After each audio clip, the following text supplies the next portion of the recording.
बाबू हमरे फिकर ले ली बाबू को।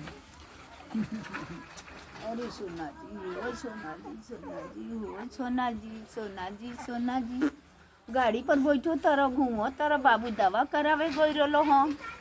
गोपालगंज दवाई करा के आ गई निसन हमनी का बाबू हम नानी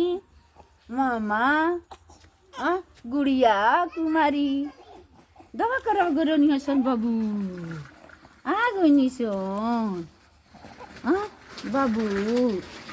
दवा करा गई हनु मोटरसाइकिल पर तो तनको कोई काई नहीं करत तनको कोई काई नहीं करो ता घरे तो परेशान को दी तारो मोटरसाइकिल पर बैठो तारो तो खूब बढ़िया से ताको तारो हो मोटरसाइकिल पर घूमब बाबू घूमब घूमे के जो होता नी रौरा खाली घूमे के जो होता नी घुमावल जाओ तो खूब खेलब हो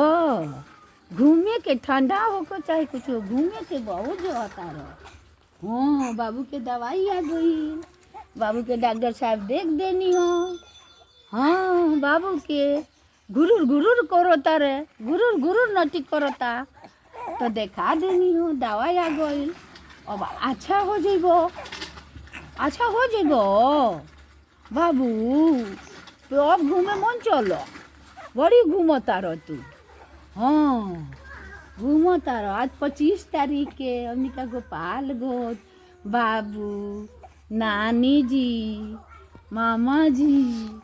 गोई रोनियो सॉरी बाबू गोई रोनियो सो गोई रोलो हो बाबू बताओ आ जा घूमे खातिर तो नहीं खरो आ घरे परेशान करो तारो आ मोटरसाइकिल पर बैठो तारो तो नईखो परेशान करो मोटरसाइकिल पर ना परेशान करी ले बाबू आ घरे नानी जी के आपा ना नानी माँ के परेशान करे लो नानी माँ के परेशान करे लो नु तू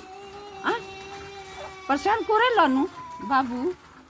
नानी माँ के परेशान करेला नानी माँ के परेशान करेला परेशान करेले डॉक्टर साहब कहनी हो इतना कपड़ा पहनौले बनी इतना कपड़ा काहे के पहनौले बनी ठंडा लग जाई बाबू की ठंडा लग जाई यही से पहना देनी हो बाबू के अब कपड़ा बाबू के खोला जाई ढेर पहिर लेबा बाबू कपड़ा अब खोला जाई बाबू के कपड़ा ढेर पहिर लेबा डॉक्टर साहब को तनी इतना कपड़ा काहे पहना होता नहीं